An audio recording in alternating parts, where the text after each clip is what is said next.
గుడివాడలో గడ్డం గ్యాంగ్కు ఝలక్ తగిలింది. కొడాలి నాని అనుచరులు చేసిన అక్రమాలు ఒక్కొక్కటిగా బయటపడుతున్నాయి. కొడాలి నాని అనుచరులు కబ్జా చేసిన 7.66 ఎకరాల లేఅవుట్ స్థలాన్ని ప్లాట్ల యజమానులు స్వాధీనం చేసుకున్నారు. గడ్డం గ్యాంగ్ అరాచకాలకు బలైపోయిన వారిలో కొంతమంది వైసీపీకి చెందిన వారు కూడా ఉన్నారు.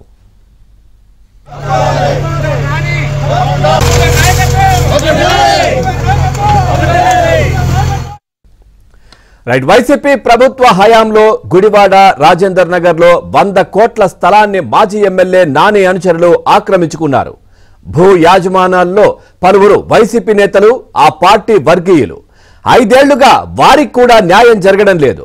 పార్టీ మనుషులమైన తమకే న్యాయం చెయ్యమని వైసీపీ వర్గానికి చెందిన వారు అడిగినా 20 ఏళ్ల క్రితం రేటు ఇస్తామంటూ కొడాలి నాని అనుచరులు సమాధానం ఇవ్వడమే కాకుండా బెదిరింపులకు దిగారు. ఎన్నికల్లో టీడీపీ విజయం సాధించడంతో స్థల యజమానులకు గుడివాడ ఎమ్మెల్యే వెనిగండ్ల రాము తాను అండగా ఉంటానని భరోసా ఇచ్చారు.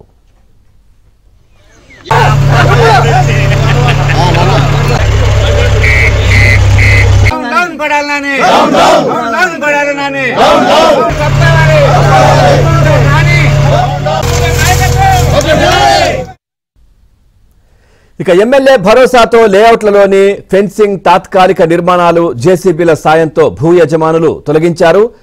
బిడ్డల భవిష్యత్తు కోసం కొనుక్కున్న 160 మందికి చెందిన భూమిని తన అనుచరులతో కొడాలి నాని కబ్జా చేశారని ప్లాట్ల యజమానులు చెప్పారు.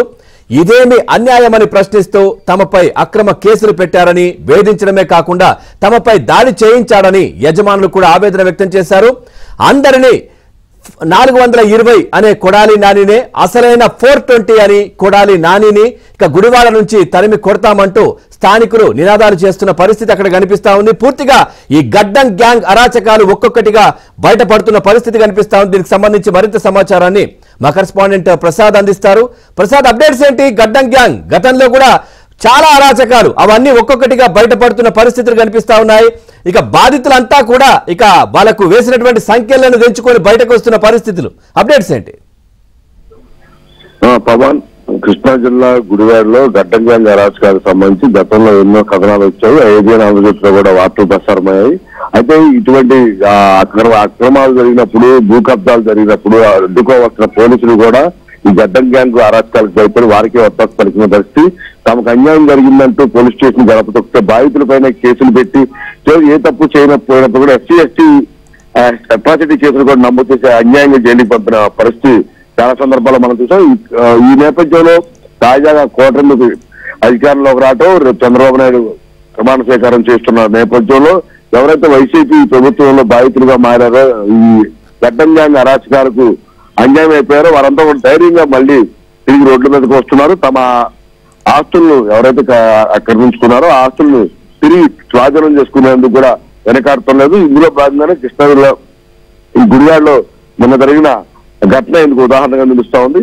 ఎందుకంటే కొడాలి నాని ఎమ్మెల్యేగా ఉన్న సమయంలో దాదాపు 7.66 ఎకరాల స్థలాన్ని ఆ యజమానుల నుంచి అన్యాయంగా స్వాధీనం చేసుకున్నారు. అదేమని అడిగితే వారిపై దౌర్జన్యం చేసి దాడులు చేయడంతో పాటు పోలీసుల చేత అక్రమంగా కేసులు కూడా పెట్టించారు. ఈ నేపథ్యంలో పోరాడే శక్తి లాగా పోరాటం చేయలేమని తెలుసుకున్న వారు కూడా సైలెంట్ అయిపోయారు. దాదాపు 100 కోట్ల స్థలాన్ని యథేచ్ఛగా అధికారాన్ని అడ్డపెట్టుకుని దోచుకున్నప్పటికీ కూడా ఎవరు వారికి న్యాయం చేయలేని పరిస్థితి కనిపించింది. ఈ నేపథ్యంలో ఇప్పుడు అధికారం మారటంతో, కొడాలి నాని ఎమ్మెల్యేగా ఓడిపోవడంతో ఎవరైతే ఆ స్థల యజమానులు నిజంగా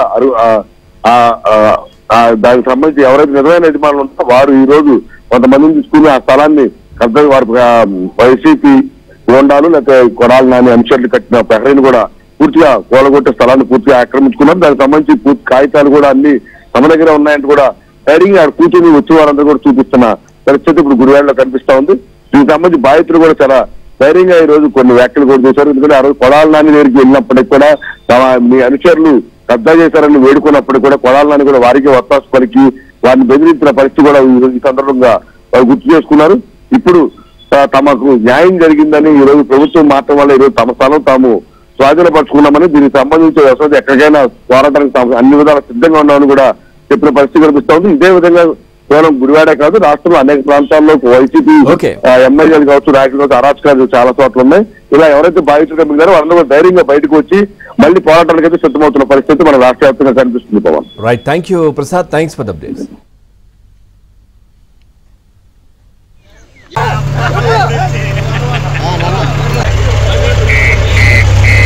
डाउन पड़ाल नानी